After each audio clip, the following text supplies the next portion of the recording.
Hello and welcome to another episode of the FemiNinja Project. And thank you so much for tuning in. I really appreciate it. And wow, do I have an amazing guest with me today. She is truly a woman of courage. Her name is Wendy Wallace. She is a wife, a mother of three, a Christian living and positivity coach, inspirational digital content creator at One Exceptional Life. She is also the most positive and happy quadruple amputee you will ever meet.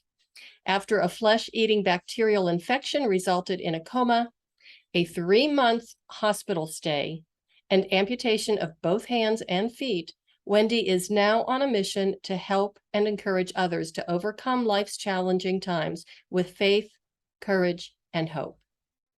Wendy, thank you so much for being here, and thank you for being on the show. Your story is amazing. Thank you, Cheryl. I'm excited to be here.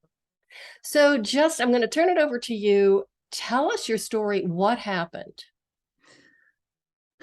Well, it was 11 years ago, and I came down with what I thought was a flu bug. And I was in the midst of running my kids around when my oldest son was at his regular weekly meeting for the Civil Air Patrol. And I just started to feel, flu-like symptoms. But the weird part was I had this unusual swelling on my leg. And I didn't think so much about the leg thing, but I just came home and went to bed. My husband said, just sleep it off, just get better. And after a couple days, I was not improving. I was getting worse. And so finally he convinced me I needed to go to the hospital. And, the last thing I remember is getting to the hospital. They were putting an oxygen mask on my face because I was losing oxygen. And that was all I remember. And so over the course of probably 2 days, they had life flighted me to a bigger hospital that could care for me. And I was in a coma for the next 3 weeks, where that swelling was actually a flesh-eating bacteria that was invading my body. And there were, I don't even know, 5 or 6 surgeries that they were operating. And they never wanted to take more than they needed to, but they were, every time the fever would spike, they'd take me back into surgery and remove more of this bacteria. And so initially, the doctors told my family, this is not good. She's got no chance of survival. Just say your goodbyes and, say your goodbyes. And my husband was like, no, she's not going anywhere. You fix her. I'm going to pray about this. I'm going to rally the troops. We're going to be praying. And you don't know my God, and you don't know what he's capable of, but she's not going anywhere. And the doctors were like, okay. So, at that time I had a business. It was a national business. There were customers and people all over the country that I knew. And people started praying. Our church got together and they were praying. And, just the power of prayer is just so evident in my story, because after a few days, things started to turn around. And the thing was, in order to save my life, they did have to amputate both hands and both feet, because the blood flow to my extremities was focused on the parts that were shutting down. I remember them waking me up from this coma, though. And it's funny, for 3 months being in this hospital, I have very limited memories of what was going on. But 2 of them I remember. And the first one is waking me up. And I didn't even know I was sick. The last thing I remember, I was home in bed, just not feeling good. Next, here I am in the hospital, and they're waking me up saying, you've been in a coma. My husband was crying, and we're going to have to amputate your hands and your feet. And I'm like, why'd you wake me up to tell me this? I was dreaming. I was having a good time. What's going on? But I think it was more, they just needed to notify me so that I wouldn't be shocked when I woke up to find bandages where my hands and feet were. It was still shock. But they said, you have a choice, say your goodbyes or Oh. give us permission. And my husband is standing there, he's crying, and I'm like, well, what am I supposed to say? No, you fix me. Fix Mm-hmm. me. I'm not ready to go yet. My children need me. My husband needs me. So they put me back into the coma. And yeah, when I woke up, I had bandages and all the places I thought I had body parts. So So it just was very crazy, just crazy. so when you were in a coma, was it like a drug induced coma It or was, okay. Okay. yeah, And so because I'm they guessing knew they needed to do a lot of work on me, and that right. just taking me in and out And was probably not good. did they ever figure out the etiology of the bacteria, like how you got it? They can't confirm 100%, but my best guess is it was from an ingrown hair on my leg. And you know how you want to buy a car and you're like, well, I never see this car anywhere, but this is the car I want. And I want this purple Hyundai, right? Mm-hmm. And then as soon as you buy the purple Hyundai, those are the only kind of cars you see on the Right. road of purple Hyundais. Right. So it kind of had that experience for me in that after this whole, you've got flesh eating bacteria, I found all these people who had experienced it. And a lot of them had severe, amputations like I did, if they even survived. So it's a very fast moving bacteria. Had we waited another day, I Wow. wouldn't be here. And which, my husband has this, I don't know, he feels a bit guilty because he didn't push me hard enough to get me to the hospital sooner. And that's a hard thing. And I'm like, we can't even go there. Right.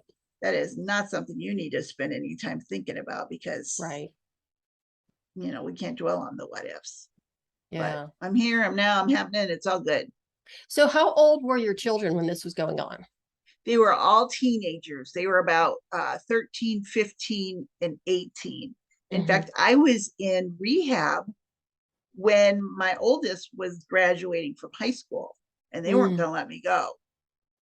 And you don't mess with a mama who's got a child graduating from high school. I'm like, yeah, I'm going to break out of this place if you don't let me go willingly. Mm-hmm. So, Jeez. yeah, it was not, I mean, is it ever a good time to have an illness like that? No. But it was a critical time in my kids' lives Mm-hmm. where they really needed their mom. Mm-hmm. And even though when I got home, I was feeling less than, Mm-hmm. I couldn't do the mom things they needed me to do, but, like cooking and all of that stuff, but I could still be their mom Mm-hmm. and guide them Mm-hmm. in the ways they needed. So what was that transition like? First of all, just waking up and it's like, okay, my hands and feet are gone. How am I going to deal with this? And I'm guessing you were on a ventilator too for a while. Yeah. Yeah. So, You can see that. The thing on well, my neck. Yeah. only because I am a former respiratory therapist. So, that part of my brain is still there and working. So, weaning yourself off of the ventilator so you could go home. That Mhm. whole process then of here I am, I don't have my hands and my feet. And now going from the hospital, I guess you went to rehab first. Yes. And how long were you in the rehab facility? I was actually in the hospital for 2 months. The third month is the rehab. So Okay. I was in rehab for a month. Okay. So I'm guessing you had physical therapy, you had occupational therapy, Yeah. and did you have speech therapy as well? No. Mm-mm. Okay. No. And actually, the, what'd you call it? Occupational therapist? No, the thing in my neck. Oh, the Um, tracheostomy, the yeah. trach. Um, I don't even know at what point that was taken out. Mm-hmm. I'm thinking maybe only a week Mm-hmm. or so after I came out of the coma. Mm-hmm. Um, and my whole hospital experience is very vague. Mm-hmm. And I think But that might be actually a blessing. yeah, probably. I have a few choice memories, and the second one, remember I mentioned them waking me up, but Mm-hmm. the other one is when I did wake up and found the bandages. I went to the Lord and I prayed. And my favorite scripture is Proverbs 3, 5, and 6. And Mm-hmm. it says, trust in the Lord with all thine heart and lean not unto thine own understanding. And in all thy ways acknowledge him, and he shall direct thy paths. And that just popped into my brain. And I prayed it to the Lord and I said, I don't know how to do this. I'm Mm-hmm. going to need you to guide me. And it is such a vivid memory Mm-hmm. to have that conversation with the Lord and to feel peace that he was just going to get me through Mm-hmm. and it was going to be okay. At that moment, did you know or did you feel just intuitively deep inside of yourself that it was going to be okay? I did. Did you realize that it would be a long road ahead of you? Oh, yeah. Oh, yeah. Because I was very active. I Mm-hmm. ran a home business, which had been, forever. In fact, it's still running, but thankfully it's running itself. So when I came home, it was something that I had lost my passion for, so it can Mm-hmm. continue without Mm-hmm. me. But when you lose your legs, you throw some prosthetics on there and you carry on. Like there's nothing. They go on in the morning, they come off at night, and life is good. But when you lose your hands, it Mm-hmm. just has such a hard transition. Mm-hmm. And for a long time, I was like, I don't know what to do. What am I supposed Mm-hmm. to do with myself? What's my job now? The Mm-hmm. kids could cook and clean and do all that stuff that we needed. Mm-hmm. And most of them were driving, so they could run each other around and do that sort Mm-hmm. of thing. But what was my place? What was I Mm-hmm. supposed to do with myself? And for the longest time, I just didn't know. And I always knew that there was a purpose for it. Mm-hmm. I just couldn't figure it out. But let me just ask you, because really quickly, so during that time, when you're trying to figure things out, did you ever lose your faith, or did you ever lose hope, or did you ever get depressed? I never lost my faith and I never lost hope. And I Mm-hmm. wouldn't call it depression. I think sadness more than anything, just sadness for the loss Mm-hmm. of my abilities Mm-hmm. and for not knowing where to go from here. Well, the normal grieving process. Yeah. Yeah. And my husband kept telling me, you know what? You'll figure it out. You'll figure it Mm-hmm. out. And until you do, just go with it. Mm-hmm. Try new things. But see, the thing is, without hands, there's not a whole lot of stuff you can try. And interestingly enough, I ended up being a writer, which makes no sense to me. But um, the change of events, the whole pivot came Mm-hmm. when my daughter asked me to go tubing with her one day. And let me preface this by saying my family never saw me as handicapped. They never saw me as not being able to accomplish anything that I wanted to, because that's what I let out. That's what I taught my kids. Mm-hmm. Do what you want to be when you grow up. Mm-hmm. And so when she came and said, we're going to go tubing, and I said, she's like, come on, it'll be fun. What sense does it make to put a woman with no hands and feet in an inner tube and float her down the river? And she's, no, it's good. I won't let you die. We're going to have fun. Let's go do it. And not only was it one of the best days of my life, but it proved to me that I was so much more capable than I was giving myself credit for. Mm-hmm. And, it was at that point where I realized, the pity party is over. Mm-hmm. It's time to move on. And Mm-hmm. I had so many people saying, write a book, tell your story. It's so powerful. And I was like, yeah, no, I'm no writer, but I could write a blog. And that's where I started. And, when I didn't really want to talk about amputations. I wanted to talk about moving on, overcoming, the things that I was working on behind the scenes to get me to this point where I was ready on that day to move on was growing my faith, my gratitude, my joy, my positivity. That's what I talked about on my blog. So I have a question. Do you think your daughter intuitively knew that if she could get you in that inner tube and float you down that river, that would be a turning point for you? I don't know. I don't think so. I think she just wanted to get me out of the house, and that was something fun that we could do. And seeing as how I wasn't willing to put myself out there willingly, because I just become scared of everything, of trying new things. And maybe she just thought, okay, I don't know who this scared mama is, but that's not my mama. I'm going to go fix her. I don't know. That's awesome. And but now it worked how out long? Well. It obviously did work out well. Have you gone tubing since then? No, but I want to. I want to get in an inner tube behind the boat. That sounds pretty gutsy. And the funny thing is, my brother-in-law bought a boat and he kept saying, come on out, we'll go tubing. And I'm like, yay. But we never got to go when he ended up selling the boat. Okay, so how long did it take once you got out of the hospital or got back home again for that pity party to be over, that little tubing escapade? I hate to say it, but it was 7 years. Wow. It was 7 years. And, like I said, time just flies. Whether you're having fun or you're not, it just flies. And I don't even know what happened in those 7 years. Not a lot. It was a lot of trial and error, trying to figure things out.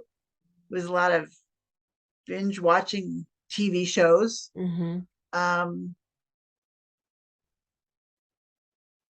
But I really was only in a wheelchair for a very short time. So as soon as I could get my legs made,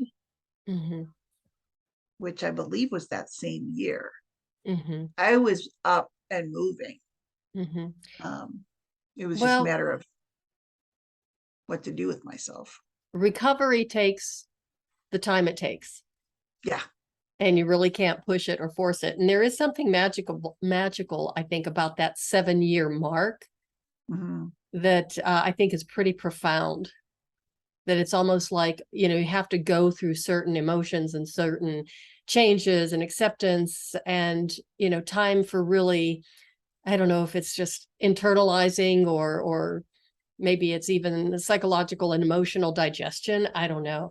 Until finally it's like, okay, I'm done with this now. It's time to move on. But what a wonderful way to do it, tubing with your daughter. I think that's very, it's almost poetic. There's something about it that's really awesome. So, and I just wanted to ask you, is this the point in your recovery where you started to find the fun in the turning point of your recovery, or did that come later with the type of work that you're doing now? No, I think it was probably the turning point where I just started to have more enjoyment. I've always been someone who looked for blessings and was thankful. But yeah, I would say it was just, I don't know, it's like a switch went off where just everything got better. Wow. And that's wonderful to hear. I wasn't sad anymore. And I was helping people. And people, when you write online, initially you get the stats that, oh my goodness, there's 50 people reading my blog. And that just would blow my mind. I can't, who Mhm. are these people, and where did they come from, and how did they find Mhm. me, and why do they even want to read what I write? And now we're talking tens of thousands of people Oh. on a monthly basis. And I'm still questioning that. Where are they coming from? And why do they even want to read what I put out there? But when they comment and they email me and Mm. they talk about the influence that I've been able to have over them and their spiritual growth, Mhm. it's just incredible. And it's such a huge blessing to me Mhm. that it's funny because you wouldn't think that something so devastating, a loss so big, could actually end up being a blessing in disguise. Mhm. But I can truly say that 100% believe the Lord allowed this to happen in my life so that I can be that person for others. Mhm. You know, there's a scripture, it's in 2 Corinthians 1:4, and it says, God comforts us in our tribulation so that we can comfort others. You know, Mm. we go through things so that we can be there for other people, knowing what they're Mhm. going through. It's just like when a friend gets a cancer, Mhm. our initial thought, if we don't know, if we haven't done it ourselves, is, I don't know what to say to them. I don't know how Mhm. to help them. And so when you've gone through it, all of a sudden you're like, okay, yeah, I'm there. What do you Mhm. need? Well, other times we're afraid. We might Mhm. say the wrong thing or do the wrong thing. But I've been there. I've been through the struggles. I'm that cancer patient I overcame cancer first and then went Mhm. through that. So now I'm feeling like I'm picking up all of these, Oh, I don't know, things to add to my resume. well, It's ridiculous. But unfortunately, I wish you didn't have such a impressive resume. exactly. But I do believe that God allowed it because it was a way for me to serve and help other people. So I really appreciate the fact that you're saying that God allowed it to happen, because oftentimes I hear from people who are non-believers, and that's fine, is, well, if there was a God, he never would have allowed this to happen to you. And it doesn't quite work that way. It doesn't. Yeah. Excuse me. Um, God allowed his son to hang on a tree for us. Mhm. So, what makes me so special that he's not going to allow other things in our lives? And I believe that the tribulations that we face are ways to draw us closer to him. Mhm. And, I had a choice. I could either lean on him or I could blame him for everything bad that's ever happened to me in my life. Mhm. And let me tell you, I would much rather have the strength and the courage from the Lord than go through it on my own. Mhm. Well, thank you for saying that, and thank you for clarifying that, because it's a very important point to make. Yeah, So you're also really huge on gratitude. I I think am. this all goes into, you can't say, okay, faith here, hope here, gratitude here. It's just all part of the picture and all part of the healing process for you, for Yeah, all of us. yeah. And you can't be positive if you're not thankful. Mm. In fact, I just did a training in my Facebook group this morning on gratitude. If I could be super negative and find everything wrong with what's gone on with my life, but then Mhm. I wouldn't be somebody anybody would want to hang out with. you know? You wouldn't even want to hang out with yourself. Exactly. So I'm the kind of person where if there are people talking and they're like, oh, the weather, and I'm like, hey, yeah, but look what happened to this guy. Or, you know, if you want to complain, why don't you just look at me? Mhm. I'll use me as an example because I'm smiling over here and you can be all miserable as all get Mhm. out. But why? Yeah. Do you guys want to hang out with me or do you want to hang out with her? Mhm. Because Yeah, I would well, never do that, but you know what I mean. I would rather hang out with you. I would even go tubing with you. Thank you. we need to have another 2 week adventure. That's a very good point. One thing I would not do is probably go behind the boat, though. No, well, yeah, it kind of scares me because I did try swimming once, and I don't wear anything on my legs, and there's no paddles there. There's nothing to paddle. And so what happened was I got Charlie horses in the back of both of my thighs at the same time. While you were in the water? Well, I was in the water, but I had my daughter. I mean, she was holding on to me. My kids are always right next to me when I'm trying these crazy things. But I have this bucket list of all these things that I want to try, and somebody's got to go with me. So that's probably the hardest part, is finding somebody who wants to do the adventures that I'm dreaming up in my head. Are you dreaming of skiing at all?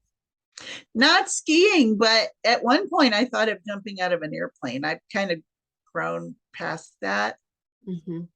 But I don't know. Once you get this bug in your head that everything's going to be okay, it's like, why not try something new?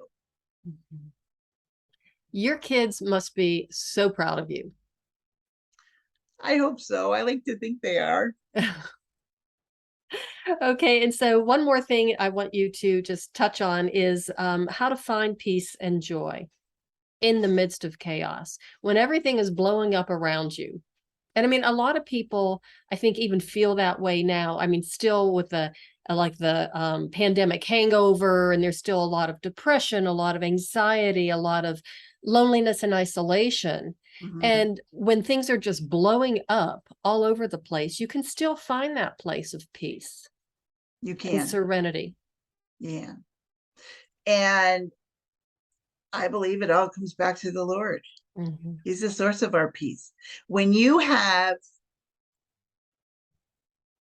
eternal security, when you have comfort through whatever struggle, we can look at the pandemic and say, woe is me. The world is not getting any better. We can either go down that path, or we can say, the Lord's just going to give me the courage and the strength and the faith to get through whatever is in our future. Then that's where the peace comes from. So it's a choice. We can choose to look at it as a negative. And incidentally, I don't even watch the news. I can't go there. It's unbearable. It is. Avoid those things that bring you down, and focus on the things that do good and keep you centered in the right places. And this is where you'll get the peace and the joy. And is that part of the coaching that you do? Okay. It is. It's all based on biblical principles. Because that's where it's based on the Word of God and my experiences. And these are the things that I've used to live a life of peace and joy. And so many times when people go through struggles, their faith begins to waver, and oh, woe is me. What did God allow this to happen for? Or did God do this to me? And God's not throwing sticks in our path everywhere we go. He's given us the freedom of choice. And things happen to us as a result of decisions that we make, and decisions other people make too. Right? Sometimes we're just in the wrong place at the wrong time, right? But we choose how we either react or respond, right? So it's a choice on how you're gonna let it affect your life. Either you grow from it or you curl up in a ball. Well, you certainly didn't do that, the latter part. And now tell us about the writing, because of course, there you're saying, of all people to turn into a writer is somebody who Yeah. doesn't have any hands. So how did that come about? And how did you go through like the technical issues? Are you using like voice recording, or how do you do that? So we have to figure things out as we go. You know, how am Mhm. I going to get into the refrigerator? I'll starve to death if I don't ever have to wait to get food, right? So, you know, we come up with these tools and resources and stuff. So, I tried the voice typing, and I found myself doing more corrections than anything else. So, I actually have this strap on my Mhm. wrist and a stylus in there. And so I use my phone. My phone has got a hook on it. Uh-huh. And so most of my writing is done right like this with me, my phone on here. But now I've gotten better. So I just strap another stylus on this arm and I type on the laptop. Um, and it That really is works really incredible. well. Because the funny thing about my writing is I never know what I'm going to say until I say it. Right. So it's hard to audibly say it out loud. Mm-hmm. It's kind Mm-hmm. of like you start typing and then the sentence finishes itself. Mm-hmm. Um, so yeah, it's all my stylus. I use it for everything, for changing the channel on the television, to answering the phone, and you know, flipping pages in a book. Or I use it the same way if there were a finger there. Pretty We handy. talked before we started recording, we did talk about cooking. Yeah, so can cook. Okay, so cooking is something that you cannot do. I can't, and you know, I think it is my biggest loss, Mm. because it was something I just loved to do. But when they amputated, they fused my arm somehow. So I can't, you know, the whole shoulder has to flip in Uh-huh. order for me to, um, you know, like flip a pancake or something like that, or even Uh-huh. stir. There's really nothing to grab a hold of, a spoon or anything like Mm-hmm. that.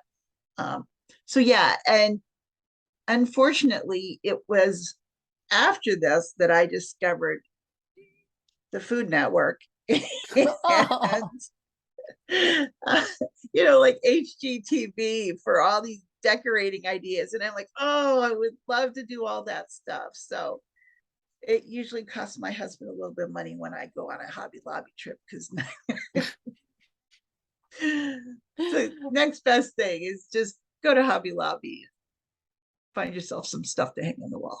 yeah. Well, that's a great store. You can find a lot of stuff in there. You can spend a lot of money. So good for Yeah. you, and good on him for taking you and being a good sport about it. But he Oh sounds like yeah. an awesome man anyway.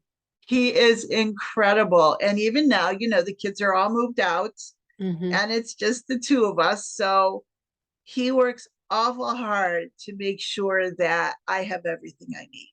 Mm. And he works, you know, 50 hours a week. He comes home, he cooks, he Mm-hmm. does the laundry. I still need help, you know, showering and getting dressed and all those things. He Mm-hmm. takes care of all of that stuff for me Mm-hmm. and never complains about it. Mm, what a sweetie. Yeah. Oh, I am just so blessed to have him as my hero. He's my hero. You chose well. Yeah. It's a God thing right there, too. No Mm-hmm. doubt. Well, Because is there's it plenty of people that would have walked the other way. And I really? know that women, actually, people in my Facebook group that have struggled through the same things, their spouses have left them because it was too big of a challenge. Oh, And that just makes me so sad. that is heartbreaking. Now, did you say that you have prosthetics for your feet? I mean, Yeah, on my legs, but not my hands.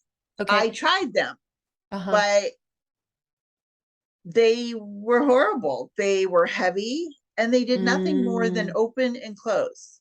So, mm-hmm. like, to have a 5 pound weight on the end of my Oh, arm that did nothing, I would what's have the to take them point? off to actually do anything. Oh, Um, and it really does take another person to get them on and off. So, it was just not worth it to me. We ended up donating them, giving them to somebody who could oh, use them. And this little, I don't know, probably $10 piece of equipment here on my wrist is everything I need. And you found that on your own through trial and error. Yeah.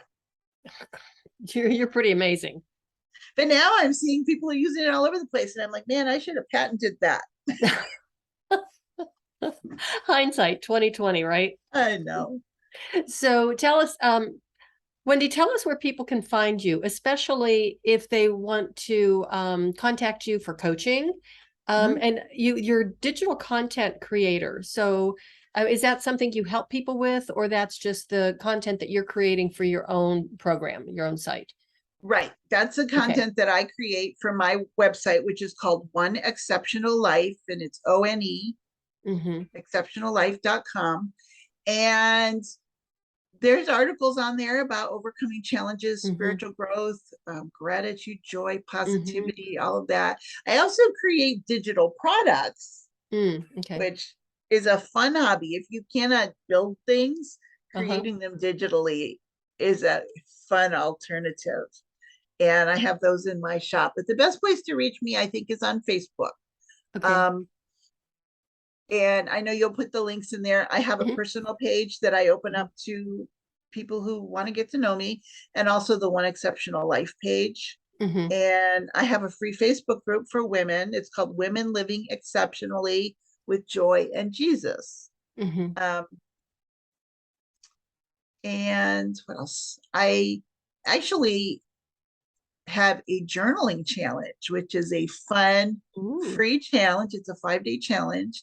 And it takes you from a starting point, because I think that in order for you to grow, you need to know where you're at and where you want to go. And so in a 5-day time, the goal is to go from like frustration and rebuilding to rejoicing. Is that free download that's a PDF of the five steps to unlocking peace in the storms of life? Actually, there's that, but this is new. This is something new that's just very recent. So yeah, the 5 steps to unlocking peace is also a free PDF. So either one, I'll make sure you get the link for the challenge too. Okay, excellent. Yeah, I would really appreciate that. Yeah. Okay, great. So, Wendy, is there any like final pearl of wisdom that you would leave with the audience for anything that they're going through, those storms of life? You've already given us so much to think about, and your positivity is actually really infectious. And that's an infection I would really like to have. Oh, thank you very much. I would have to say, just remember, choices are huge, and be careful what decisions that you make. I'd rather see you respond than react. React is usually a negative thing, where responding is you're doing things consciously to move yourself forward in a place that's just better for you.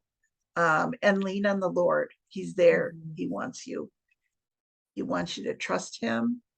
And let me tell you, he has done so much for my family and I to bring me to this place where I can share my story and I can hopefully touch lives and be a better witness for him. You know what, Wendy? I can't help but feel that there is a book in the future. Just saying. We'll see. We'll see. And when it happens, I do want you to contact me, and we'll have you back on the show again so you can talk about that journey. Absolutely. We'll do that. Okay. And thank you so much for being here. You're an awesome guest, and you're such an inspiration, and you truly are a woman of courage, and you have the spirit of a warrior. Thank you, Cheryl. I appreciate that. And this was really fun. Thank you for inviting me. You're welcome. Thanks for being here and spending time with us. And everybody, thank you so much for tuning in. As always, I really appreciate you as well. And wow, what a story. Do go to Wendy's website. It's a beautiful website, a lot of information on it. It's very, very inspiring. It's encouraging, very positive, as you can well imagine, because she doesn't know any other way. And just remember how important it is, the choices we make. And just make sure that you make the right ones. And that is the way of the FemiNinja.